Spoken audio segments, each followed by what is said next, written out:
All right, and we have got you also. One of the things that I'm going to show everyone today is this frequently asked question form that I created for CUNY. During the beginning of the coronavirus epidemic, we had so many students, so many staff members asking all types of questions. And so we needed to figure out a way to create a really beautiful infographic that people saw and they got all the information that they needed. And it's getting a lot of traction within CUNY, so I'm really excited to show you how I did that.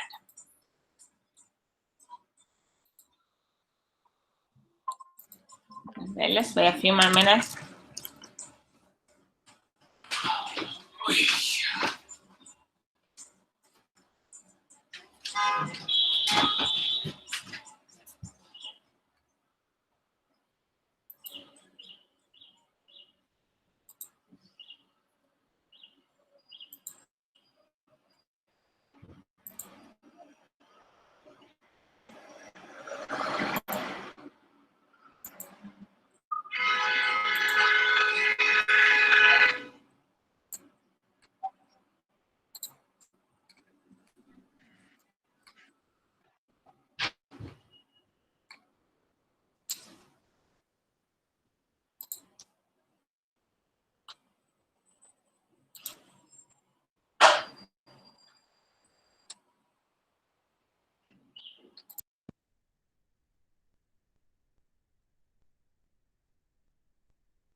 All right, so we'll get started in like 1 or 2 more minutes.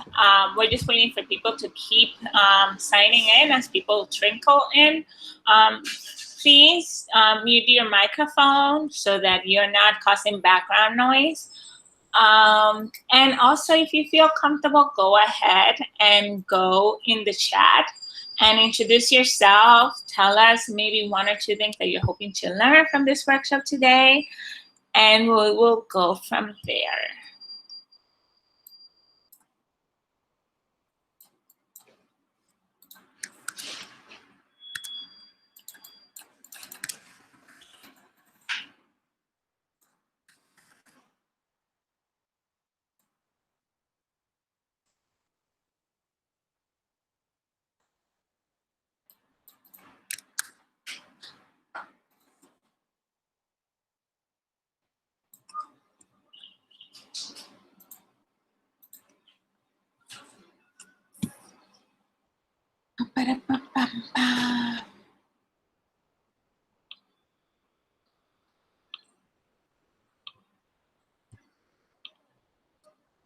Alrighty.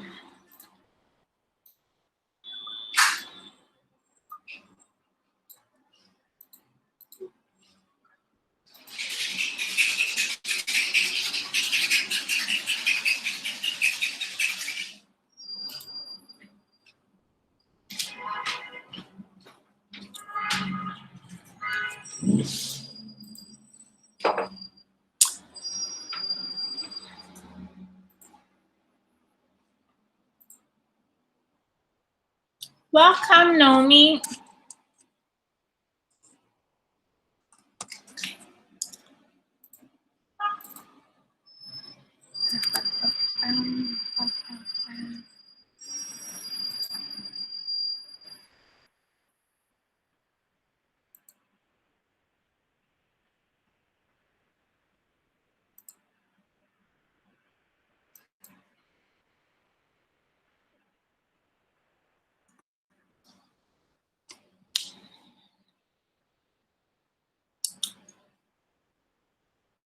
Alrighty.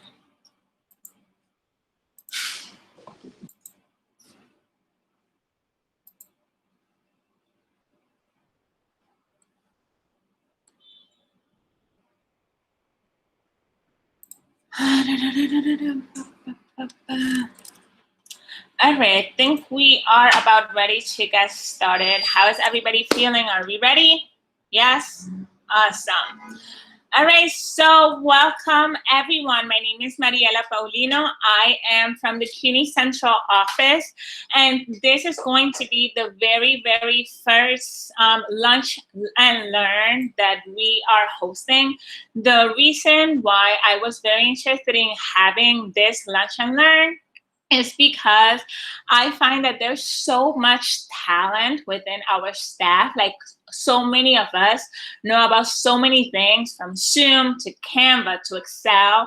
And now that we are experiencing everything that's happening with coronavirus, this is going to be a really good opportunity for us to share some of the knowledge that we know with each other.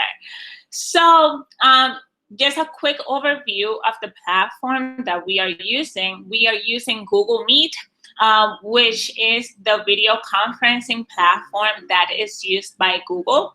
So one of the things that you will see in your screen if you are using a desktop computer is on your upper right hand corner, you will see two buttons. One of them is for messaging, and another one is for you to see who is on the call. If you have a comment, something that you want to say, a question that you want to make, go into the chat box and leave it there.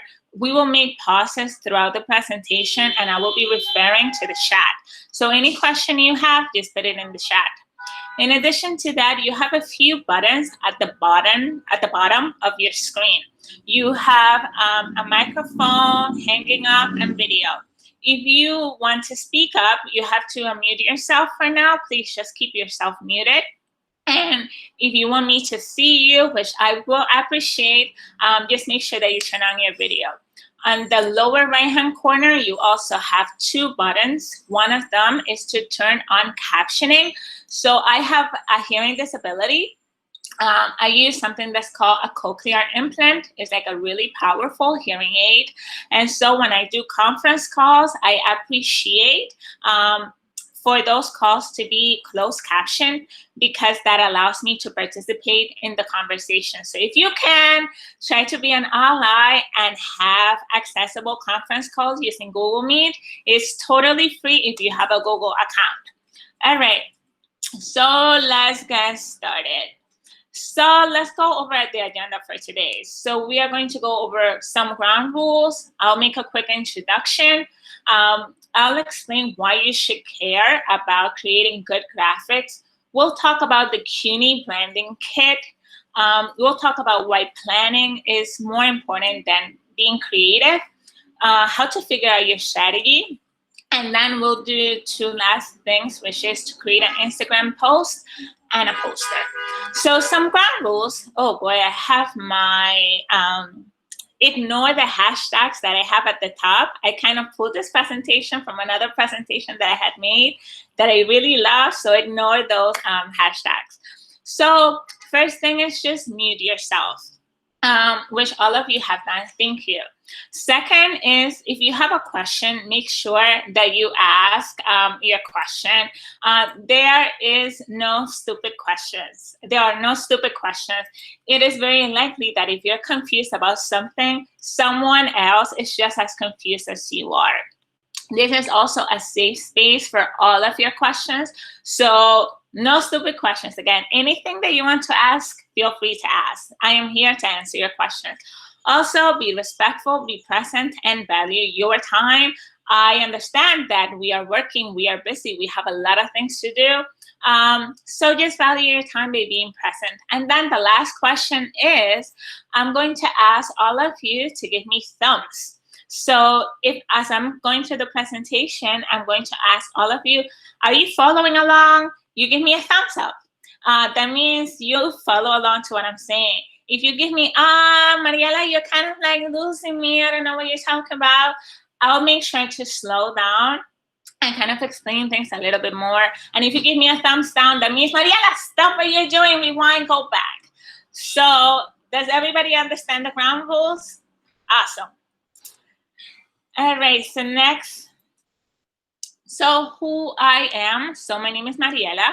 I am currently the project manager for the CUNY Tech Works program within the central office. The CUNY Tech Works program, let me just do some promotion for our program.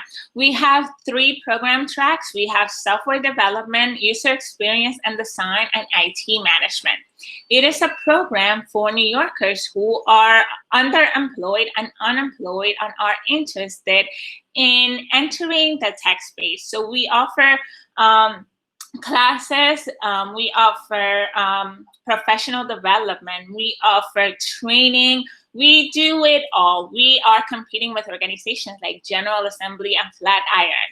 All of our students who come to this program get a lot of support. So if you're interested in learning more or in maybe referring your students to CUNY TechWorks, please send me an email after the presentation. I'm more than happy to talk to you about the wonderful work we are doing at CUNY TechWorks. So a little bit of background about who I am and how I ended up becoming a designer. So I am a woman of many hats. I graduated from NYU, went to DC, got my master's at Georgetown University. I then worked for an organization called Hathaway Communications, where I was doing data and communications work, so really pulling data. We were working for organizations like the Democratic National Committee, doing a lot of research and then getting all of that data in infographics that people could consume quickly. So that's really how my career got started. After that, I decided to come back to New York, did a pit stop in Jamaica, Jamaica, not Queens, Jamaica, but Jamaica. And there I was working with a startup called Hacker Hostel. Hacker Hostel is an organization that works with college students and tech software developers in the Jamaican ecosystem. And so my job, I was as the chief operations officer. So I was working with this very brand new startup, helping them create graphics, helping them put together events. And that really gave me another taste of what good design is. After coming back from Jamaica, I went back to my former high school, and I decided to create a program called Latinas in Tech, where I worked with high school students who were interested in creating their own applications and their own websites. And so we had high school students that created their own applications from scratch in a matter of months.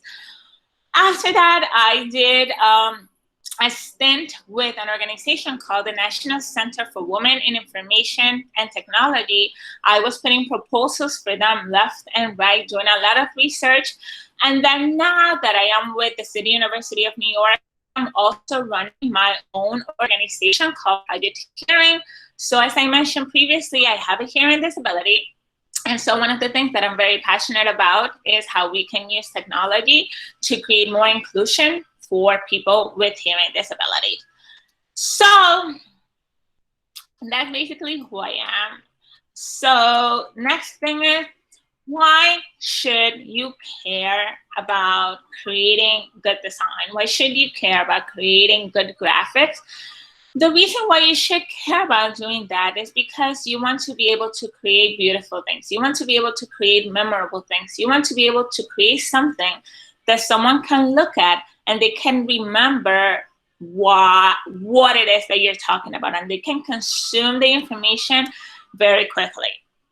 All of us have seen things that are not beautiful. We have seen things that are clunky. We have seen things that are just pushed together. We have seen things that are crowded and outdated.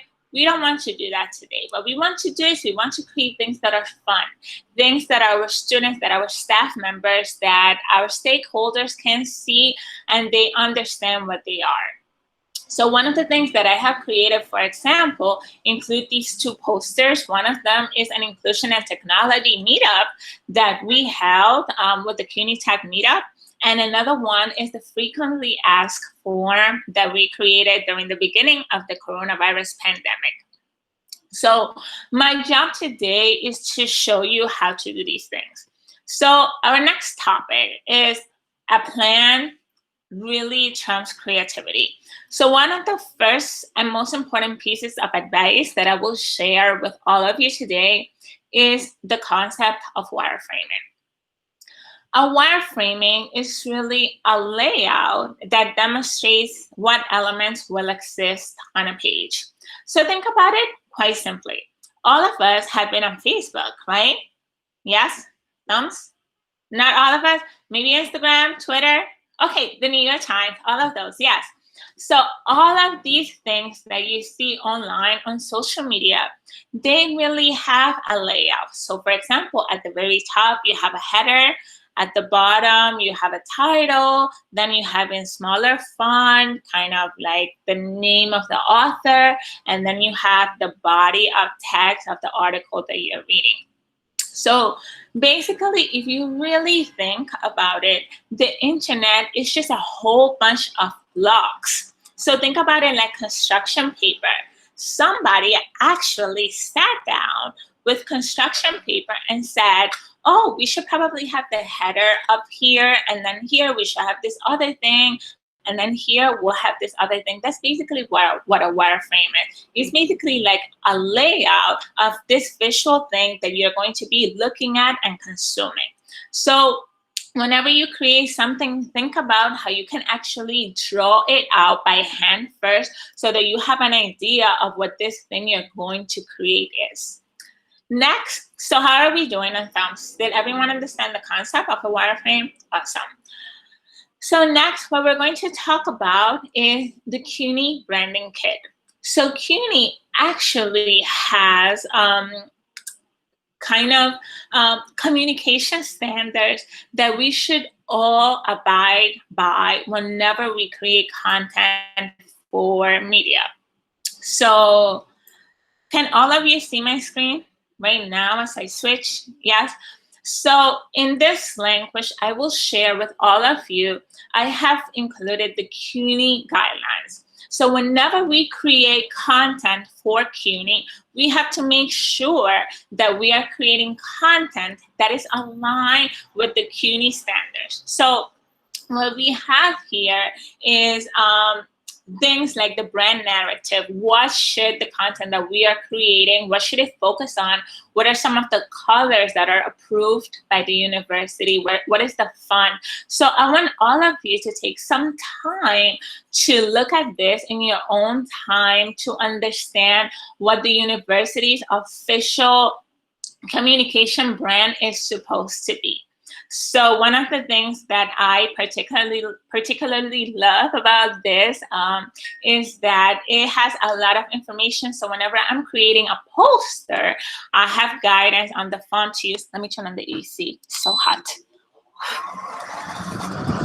So one of the things that I love about this is that it provides a lot of guidance for how I can use the CUNY brand in my posters. What is the language that I'm supposed to be using? What are the approved colors within the university?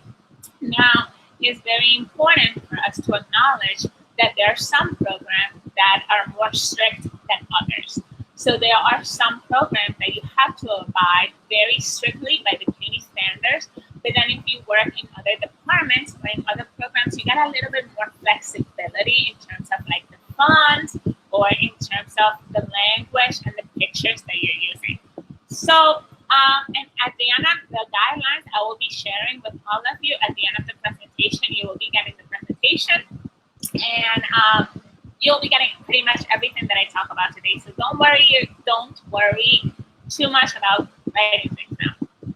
All right, so can everybody see the presentation again? Great.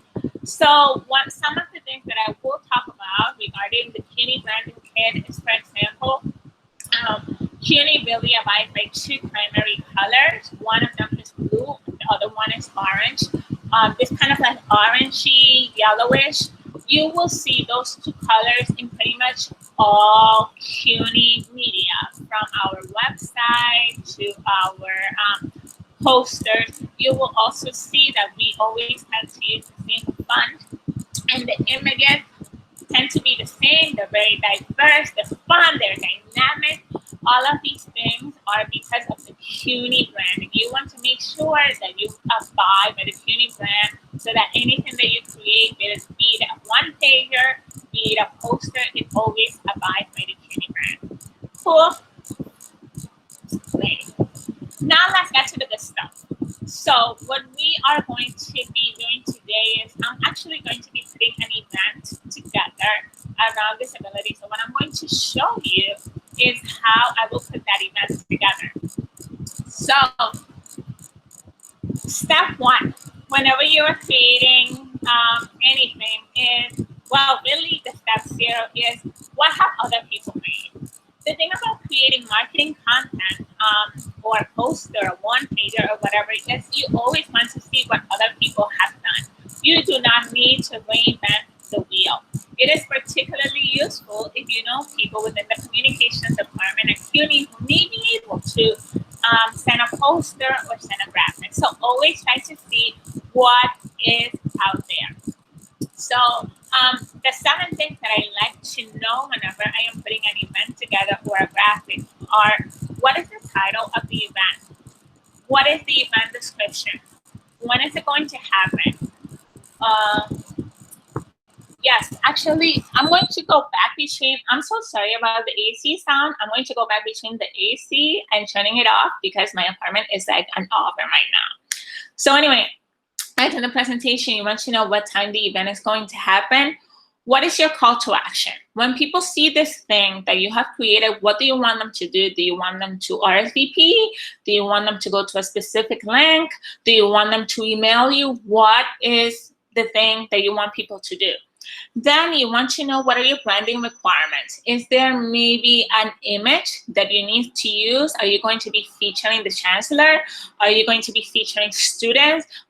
Maybe it's an event about trains or, I don't know, trees or technology. What is going to be required in the branding? And then finally, this is super important, but what are the event requirements? One of the things that we have hosted in the past are meetup events or like tech events.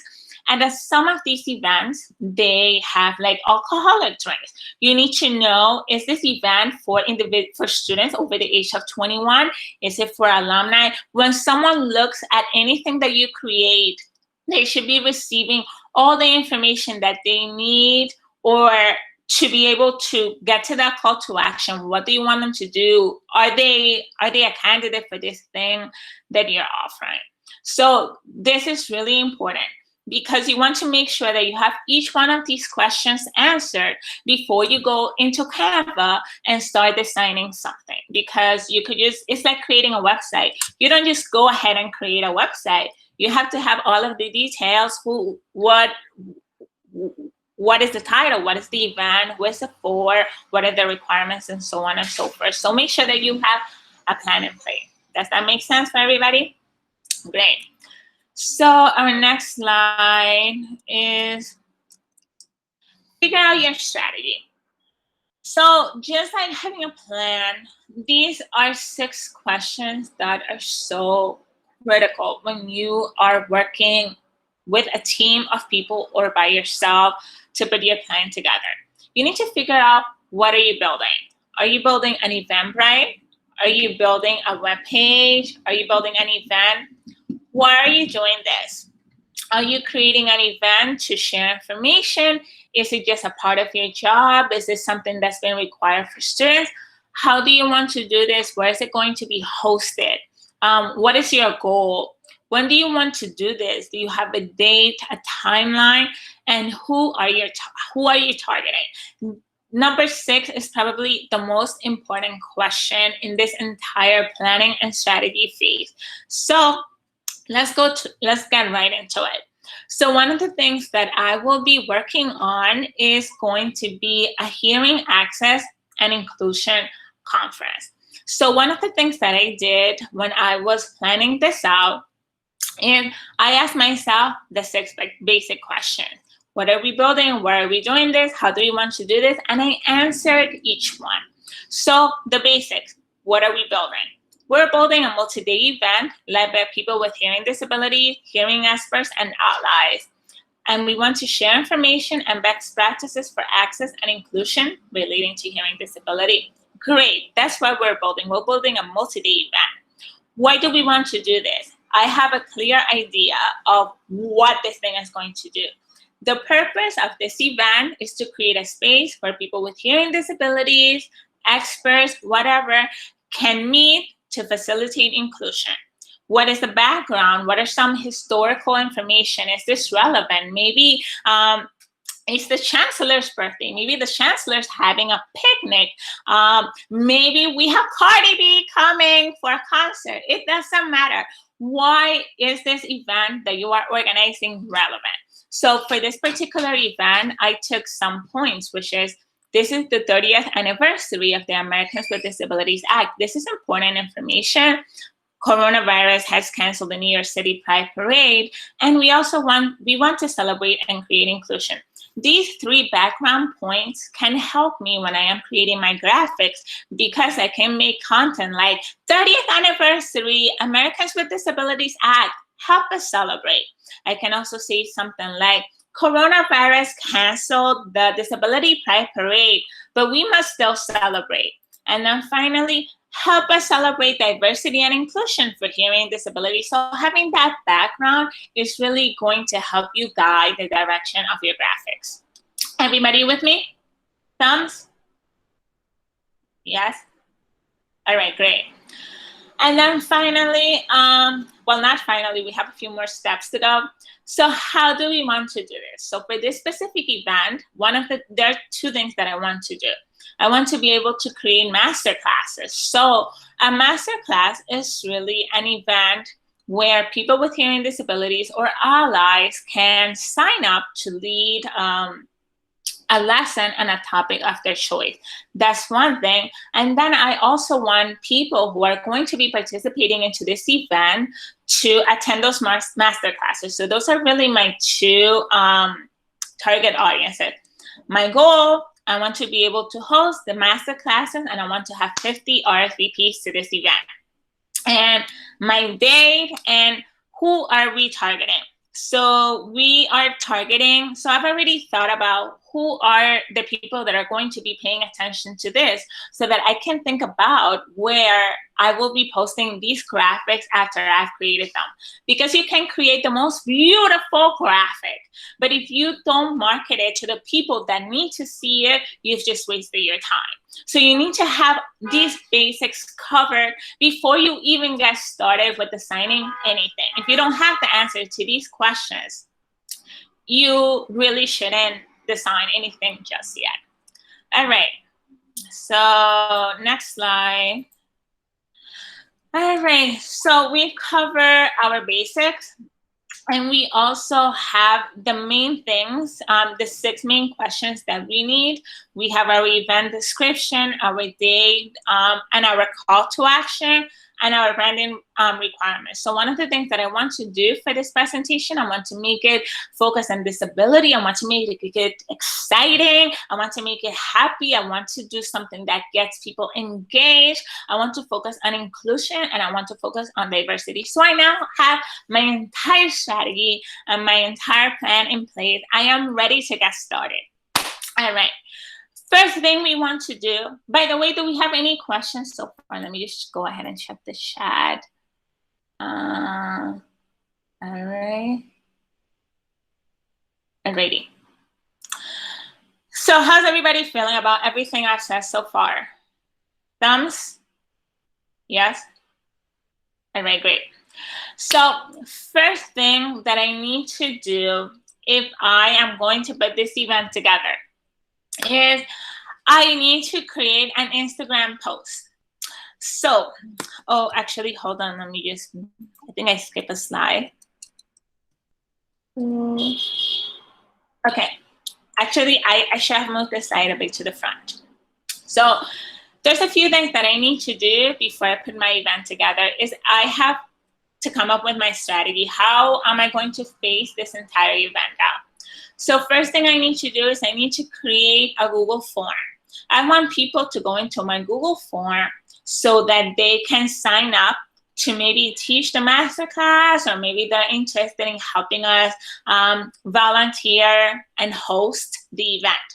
So I'm not yet creating an Eventbrite. An Eventbrite for me happens later.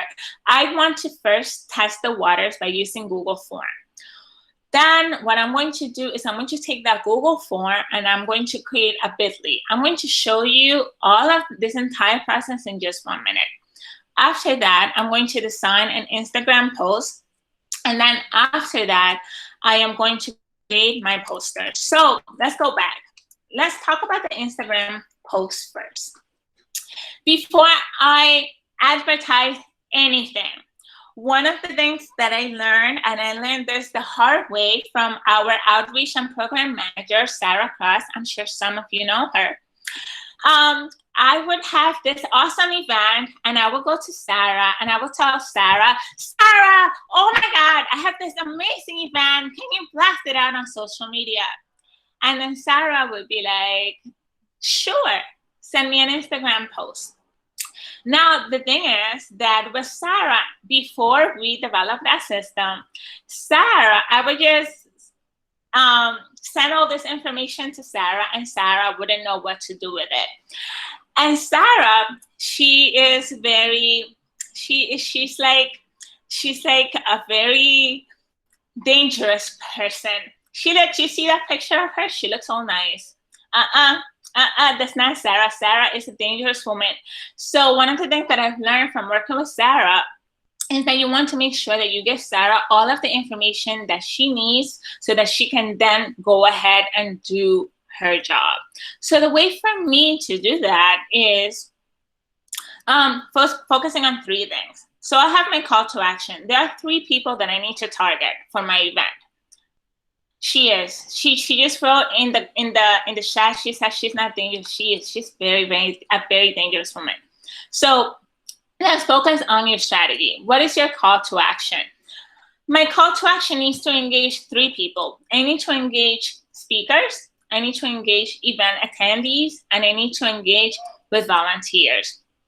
First things first, what have other people done before? Has anybody created any content for this event that I'm putting together?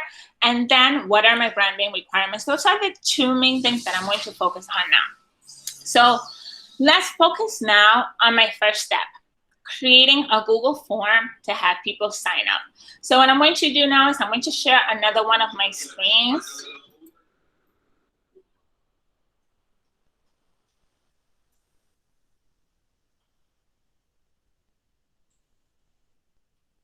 Let me pull this down. Okay, can everybody see my screen now?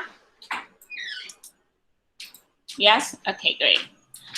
So this is my Google form right here. Wait, where do you guys go? Okay, let me just move it down here so I can see you. All right. So first thing that I've done here is I have created a Google form. Google Form, I love Google Forms. They are so easy to use. The way to use a Google Form is you need a Google account to be able to do this. You click on Google Form, you click on Start a New Form.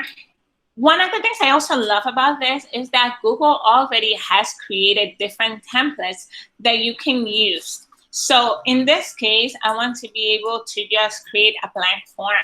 Again, you have to think about what are all the pieces of information that you need from people. So you will have all of the different pieces of information that you need from people, and then you create your form. So for my form, I needed to create a question. Let me go back. So I wanted to start with 3 main questions. What is your name? What is your email? How do you want to participate? One of the things that you want to be very, very mindful of is the more questions you ask in the very beginning of the form, the less likely you are to have people complete the form. You want to keep all of your forms with the least amount of information required by the person that is signing up as possible. So I like to ask, what is your name? What is your email? What school do you go to for our event? Or what is your name? What is your email? What is your program? That's it. Whenever you go past 3 questions, people will just skip. They will exit the form. So just try to keep it as simple as possible. If there are any other pieces of information that you need, you can ask them after the event in a post-event survey.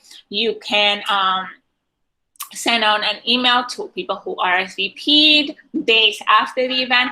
People just try to remove as many barriers from getting people's information in the beginning of the process. Keep it simple. So in this case, I got all the information I needed in just 3 questions. I need people's name, their email, and how they want to participate. So let's do a test of this. So my name is Mariela. My email is mariela.paulino@cuny.edu. And how do I want to participate? Oh, I want to volunteer or help set up the event. Simple, 3 questions. I can do that, and also make sure that whenever you create a form, you do it in such a way that is easy to understand, that is visually appealing. You don't want to have people scrolling to fill the form. So just keep it simple. So I have 3 different questions, and then I can go into the next section if I need more information. And so for example, for this individual, the person wants to help to volunteer set up. I have different ways that they can volunteer or set up. Now, let's go back to the original Google form. How do you create a Google form? So it's so easy to do.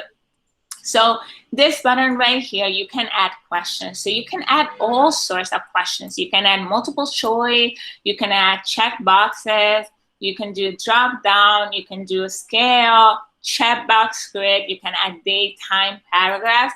You can even do things like this. So rather than having people fill out information, you can just get all the information you want and need in one place. How are we feeling about Google Forms? Yes? Thumbs? All right, great. So one of the things that I will add is when you're creating a Google form, you can also customize your Google form.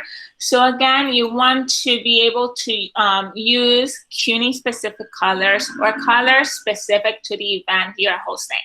For example, the other day, we hosted a baby shower for one of our staff members. And so the form was, it was baby blue because the person was having a boy. You can also make it red, yellow, green. You can even add your own images into the header of the form.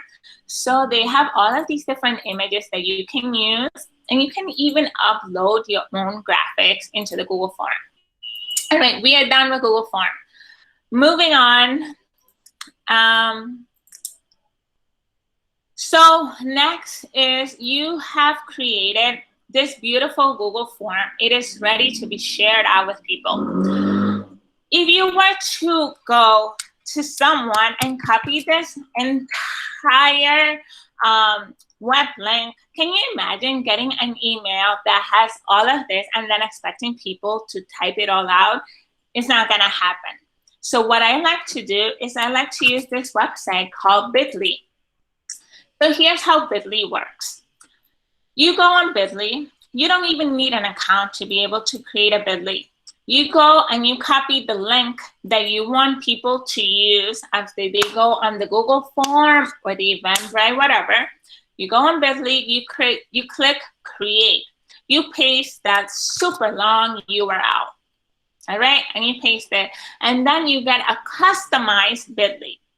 So I want to be able to send out the Google form to people so that they can sign up. All I have to do is I have to go into the Bitly, create, and then I can customize it. So I'm going to call it Google Form CUNY. Easy to remember, right? Google Form CUNY, and then click Save. Bam! I have a customized Bitly. One of the things that I really advise against doing is creating really long Bitlys. So one of the things that you have to think about is most people are actually on their phones. So for them to type down bit.ly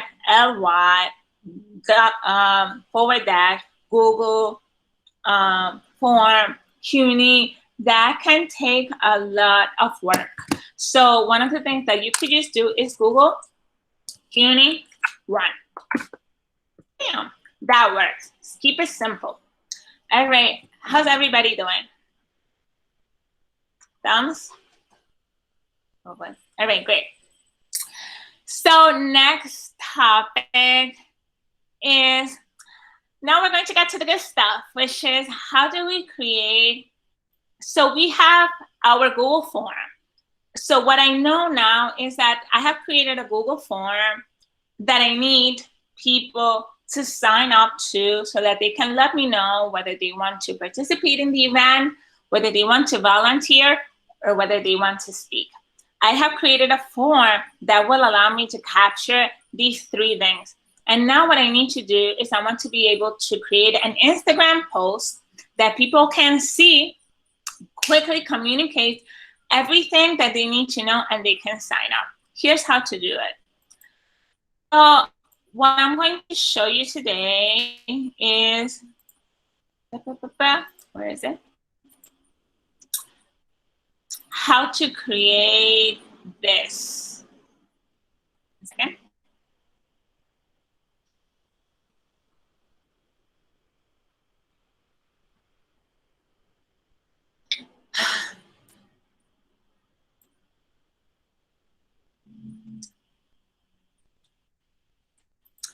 Can everybody see my graphic? Yes? All right, great. So it's simple. So I'm looking at this graphic. What do I immediately see? I see hearing. It has something to do with ears. I look at the title, Hearing Access and Inclusion Conference. All that looks cool. A brief description and a link for me to find more information. That is all I need for right now. So how do we create it? So Canva, this magical, incredible, technical marvel that is free for us to use. Here's how you do it. So whenever you go on Canva, all you need to do is create an account. You can create an account using your CUNY email, your Google address. It doesn't matter. All you do, sign up, remember your username and password. So right here on the left-hand corner, there's a button that says create a design.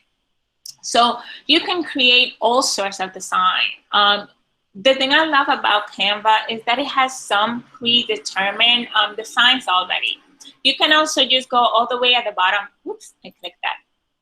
You can also go all the way here at the bottom, and it also has templates that you can just use and customize. So if here, I want to create an Instagram post because, again, you want to remember, I want to create an event and I want to send it over to Sarah so that Sarah can go ahead and blast it out on social media. So I'm going to click on Instagram post.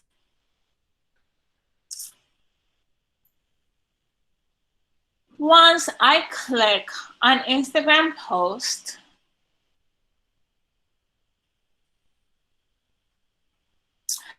you will see on the left-hand corner here all of these different templates that I can use. Now, I love Canva because you can just very quickly just create something.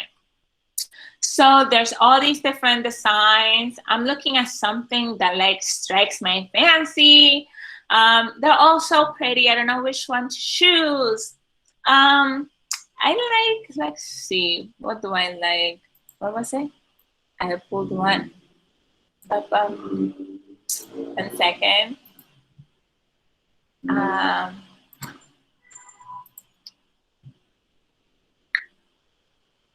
Never mind. I think I may have closed it.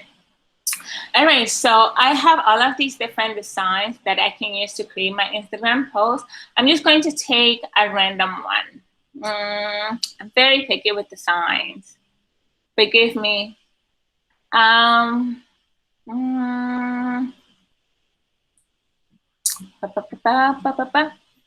Let's see. Let's go with this one. All right, so everybody with me so far? Yes? All right, so we talked previously about how you don't have to create everything from scratch. So I'm gonna show you a really fun shortcut. So I know that the event that I'm creating is going to be around disability, hearing loss, deafness. We know that much. So one of the platforms that I absolutely love is Instagram. You don't even need an Instagram account to be able to have access to Instagram pictures.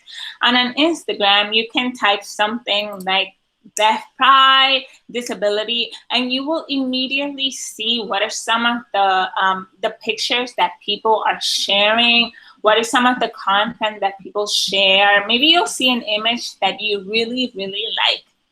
For me, I got really lucky and I immediately saw this post. Now, it's beautiful. It's exactly what I need to be able to capture the message that I want for my poster. Now, I don't advise that everyone does this, but this is a cute, nifty little trick. So there's two ways that you can use this image. The first one is you can do a screenshot of the image. In your MacBook, you can click Command-Shift-4. And what that will do is Command-Shift-4 will allow you to take a screenshot of the image. As you can see, I don't need this whole image. I just need the top part. One of the things that I highly encourage all of you to do, if you're going to be using an image that you did not create, make sure that you reach out to this individual. So I'm going to reach out to her to ask her if it is okay for me to use this image that she has created. Another really amazing website that you can use to create images or graphics is called flaticon.com. On Flaticon, you are able to use all sorts of images. So I can type in woman on computer.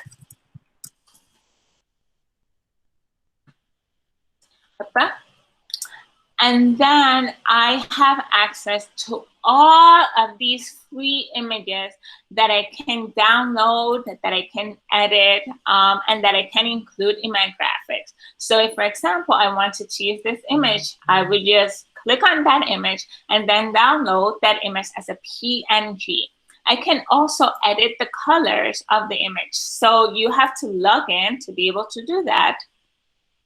Let me just very quickly show you how that works.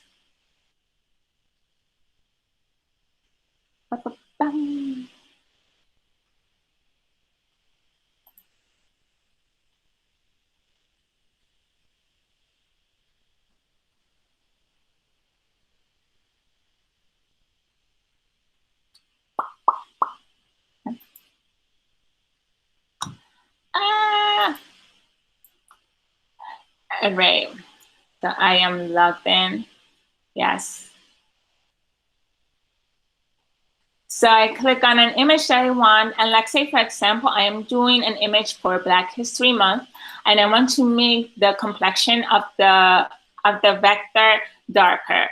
All I have to do is just change the image color, whatever, and just really play around with it. Maybe I want to give her purple hair or pink hair, whatever. It doesn't matter. I really can play around with the image. It's a really, really awesome tool.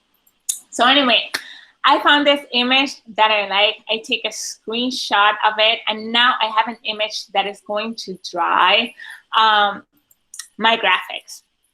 Then I will go back into the Canva, and let me pull up my screenshot.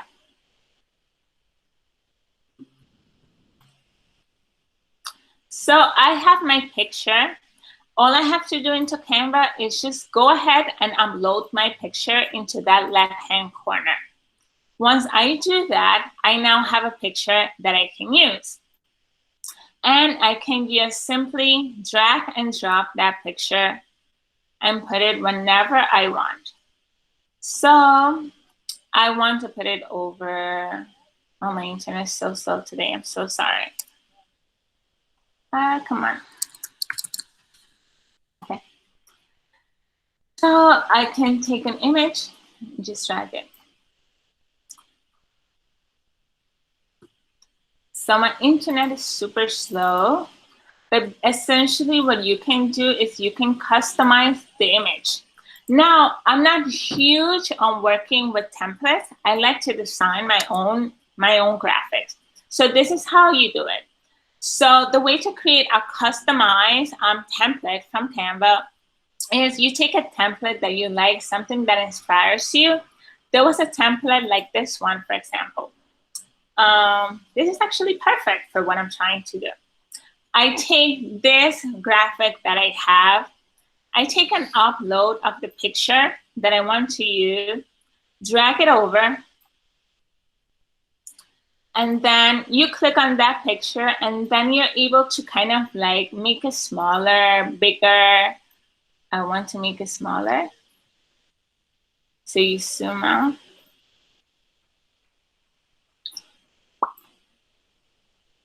Oh boy.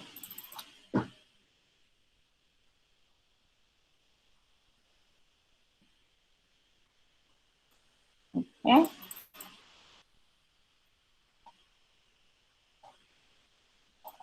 Let me zoom back in. So I have a quick graphic here, and I've just dragged it into the image that I want. Then at the bottom, you're able to, so these things, you see as I'm changing it, everything is changing as well. This is really awesome, but think of it like you're working with construction paper. So the construction paper is really kind of like burned into each other. And so whenever you make something small, everything else becomes smaller. This is something that's called grouping images. So what you do is that you want to ungroup images that you're working with within the template. So you ungroup it. And then what you can do is you have something that is called, you have different elements. So you have this right here, which is like the background color. You have a line, you have text. Again, all of these different things are all, think of it like different construction paper that you're using to put something together. So you're just kind of like tying elements together digitally. So here I have this background is yellow, not really a fan of it. I'm going to spread it out and I'm going to make it red. So you have the background here, you change it. I want to make it red. So you go up here into the color and I make it red. There it is. Another way that you can do this, let's say you know exactly what you want to create. You have a vision in your head. You take the whole thing, delete it. You can go here into elements. And in the elements section, you're able to use all of these different tools. So I want to be able to use a square. Again, just imagine that you're using construction paper and you're putting things together. So I want to make it a square. I want to make it big, and then I'm going to make it red. And then I want to add text. So I'm going to say, so you could, so on the leftmost sidebar, you will see different things. You will see templates. You can use templates. You can see photos that you've added, elements, squares, circles, triangles, graphics. You can use text, music, videos, background. You can use so many different features. So for here, I'm going to add text and I'm going to say hearing conference, something like that. And I want to make it pretty. I want to make it beautiful. So then I go, I'm going to make it 32. And then I can make it bigger. And then I can just drag and drop. Change the color. See how much better it's already looking? And then I just want to create a quick description, which I already have from, where was it?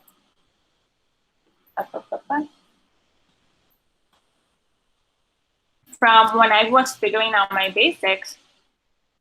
I go and add another piece of text, move it down, paste it. Oh my God, it's way too big. I need to get a bit smaller. Play around with it. Centered, so as you move around the graphics, you will see these lines that show up. They will let you know where you are, like where your margins are relative to the rest of the picture. So I can see that everything is kind of like centered within the purple square. And I'm going to change that to white and maybe make that 18. And then I have my call to action. I'm going to make another square or a rectangle in this case. Move it down. Change the color because I wanted to draw attention. And then go ahead and create another piece of text. We have bit.ly. What was our bit.ly? Our bit.ly was Google CUNY Run. And I'm going to add that in there. What was it? Google CUNY Run. And I am done with creating my graphic. That's it. I like to maybe make this a little bit more. That's it. And so what I am able to do with this, I am able to send this over to Sarah, and Sarah is able to share this with our students, our staff members, etc. Another thing that you can do, which is to make the entire process simpler, is you can just use a template and you can just drag and drop content and then customize your graphic to fit your needs. So again, for me, I like to create custom graphics, but if I'm creating an event and I need it done in like 10 minutes, I can just go into the template library for Canva. Now, let me show you something really, really cool. And this is my favorite thing about the entire thing, is I have created an Instagram post here. But one of the things that you also want to be able to do as you're creating content for your event or for your training, whatever, you want to be able to create uniformity across your entire brand. So one of the things that I ideally will not be able to do is I have my Instagram post here, but I want to be able to create a poster so that maybe I can send this poster to the schools. One of the things that I will do is I will go back into my home page. So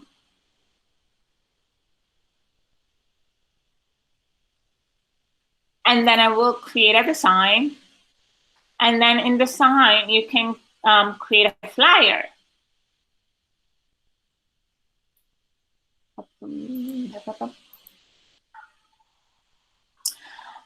And then just for the sake of uniformity across your entire brand, you can take this poster that you created on Instagram, copy the entire thing. You just highlight all of it.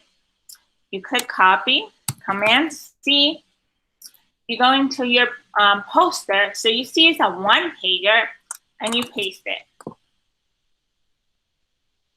And so now what you're able to do is you're able to customize this, this graphic that you have created for Instagram and customize it into a poster that you can then share with the schools. You can edit it and you can maintain uniformity through your entire event. So after I am done with all of that, I will click up here, this button, to be able to download my poster into a PDF, or my Instagram, I can also download it into a PNG. A PNG is basically saying to the computer, hey, I'm going to be working with a video file. And let me see, those are pretty much the main things that we can do. With Canva, you can do so many other things. You can create flyers, you can create customized headers. So for example, when you're creating a graphic for Eventbrite, you can customize how big you want that design to be. So you go up here, create the sign, and you can even create custom dimensions. So for example, when you're working with Google, Google has custom dimensions that you can use, or an Eventbrite. And that is pretty much how Canva works. You can use templates and you can do your own stuff.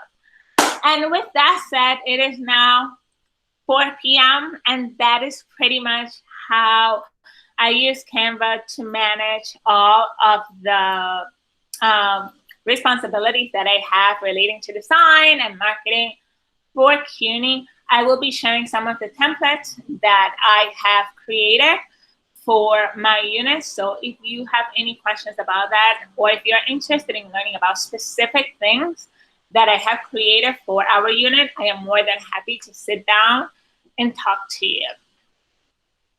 I'm willing to stay a few more minutes if anybody has any questions that I can address. But that's pretty much it.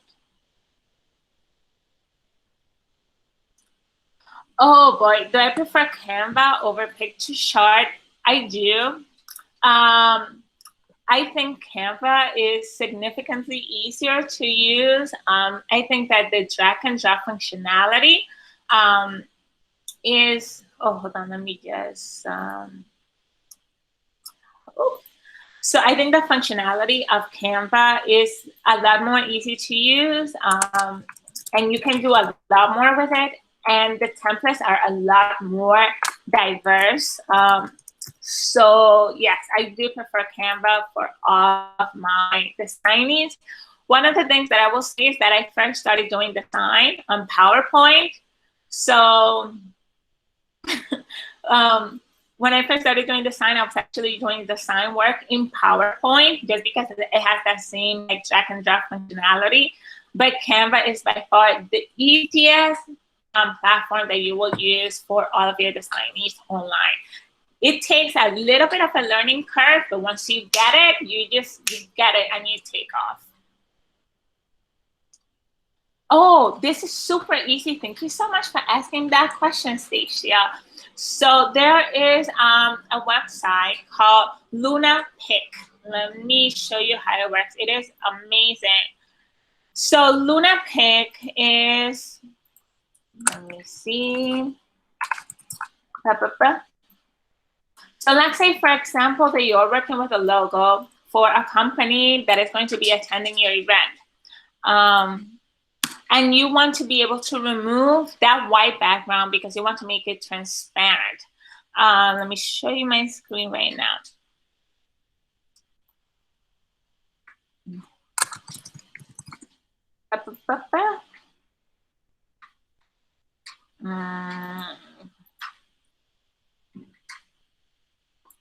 All right, I will.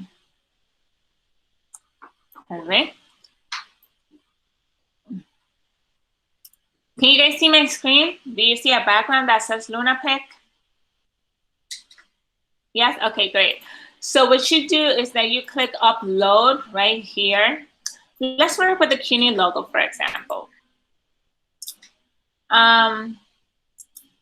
So there are times that I need a logo from an organization, and I need this logo to be transparent. But unfortunately, the image has this white background. I need to get rid of it. So what I do is that I save the image into my computer, and then I go on this amazing website called LunaPick. I take that image, I click upload right here on the left-hand corner, and then I click right here. You see where it says transparent? I click on that, and then bam, it saves it. So this gray area that you see is now transparent. Oh, let me see. Let me present again.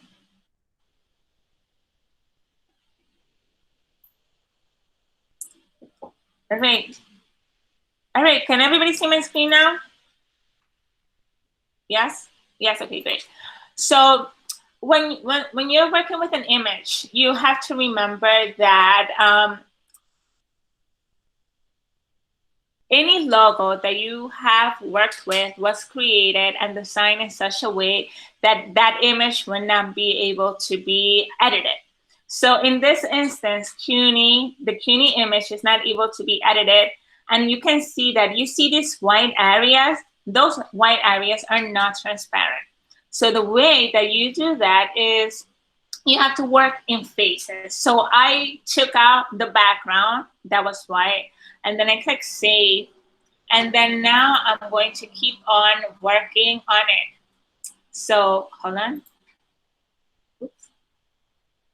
I click apply. And then I keep on working with this. Keep on clicking on those white areas. Click apply. And then I click on more white areas. Click apply. More white areas. I have worked with logos that I have had to remove tiny little things. Apply. And then the very last one. There we go. And now my entire image is transparent so that when I go into my Canva, I'm going to save it now. So now when I go into my Canva, the image is going to be truly transparent. So I have that colored background that's maybe like yellow or whatever. And now my image is totally transparent. So that is one tool that you definitely want to have in your like little pocket right here. All right. Well, if anybody, I can answer one more question. And then if you have any other questions, I can answer them via email. More questions? But that's pretty much it, everyone. So thank you so much for joining me today. I hope you learned a few things or two. And if you have any questions relating to design work, or if you have anything design related that you need help with, please reach out to me. I'll be sending a follow-up email with all this information in a few minutes. Thumbs? Awesome. All right, everyone. So go ahead and sign off, and I will see you next time.